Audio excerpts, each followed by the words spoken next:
ನಮಸ್ಕಾರ ರೈತ ಬಂಧುಗಳೇ, ನಾನಿಂದು ನನ್ನ ಹೊಲದಲ್ಲಿರುವ ಜೋಳ ಬೆಳೆ ಬಗ್ಗೆ ಮತ್ತು ಈ ಹಂತದಲ್ಲಿ ಸಾಮಾನ್ಯವಾಗಿ ಬರುವ ಕೀಟ ಹಾವಳಿ ಹೇಗೆ ತಡೆಯಬೇಕು ಅನ್ನೋದನ್ನ ನಿಮ್ಮ ಜೊತೆ ಹಂಚಿಕೊಳ್ತಿದ್ದೇನೆ.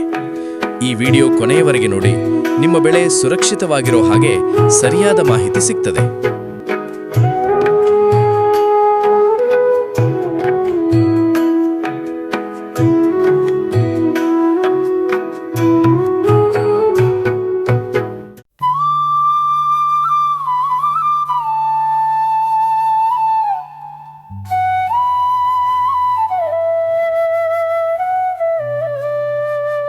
ನೋಡ್ತಿದ್ದೀರಾ, ಇದು ಸುಮಾರು 25ರಿಂದ 35 ದಿನದ ಜೋಳ ಬೆಳೆ.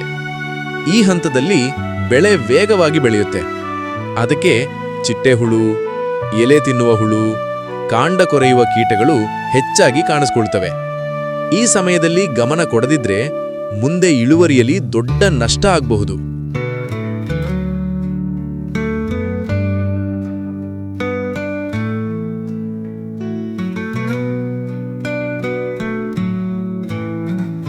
ಸಾಮಾನ್ಯವಾಗಿ ಕೀಟ ಹಾವಳಿ ಇದ್ದರೆ ಎಲೆಗಳಲ್ಲಿ ರಂಧ್ರಗಳು, ಎಲೆ ಮುರಿದು ಹೋಗುವುದು, ಹೊಸ ಮೊಗ್ಗು ಹಾನಿ, ಬೆಳವಣಿಗೆ ನಿಧಾನವಾಗುವುದು ಇಂತಹ ಲಕ್ಷಣಗಳು ಕಂಡರೆ ತಡ ಮಾಡದೆ ಕ್ರಮ ತೆಗೆದುಕೊಳ್ಳಬೇಕು.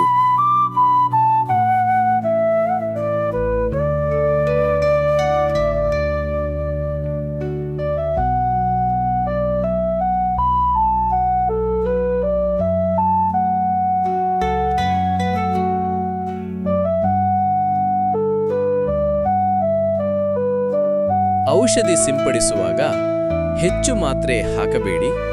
ಒಂದೇ ಔಷಧಿ ಮರುಮರು ಬಳಕೆ ಬೇಡ. ಕೈಗವಸು, ಮಾಸ್ಕ್ ಬಳಸಿ. ಮಕ್ಕಳಿಂದ ದೂರ ಇಡಿ. ಔಷಧಿ ಬದಲಾವಣೆ ಮಾಡೋದು ಕೂಡ ಒಳ್ಳೆಯದು.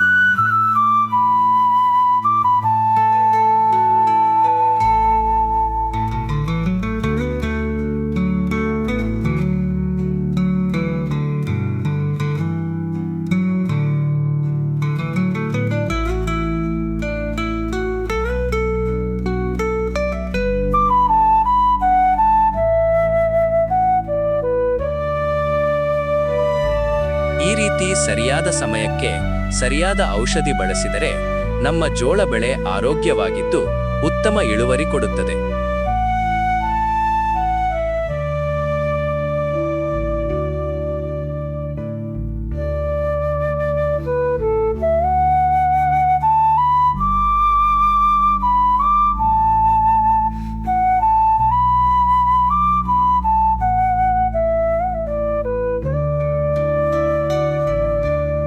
ಈ ಮಾಹಿತಿ ನಿಮಗೆ ಉಪಯೋಗವಾದರೆ ಲೈಕ್ ಮಾಡಿ, ಸಬ್ಸ್ಕ್ರೈಬ್ ಮಾಡಿ.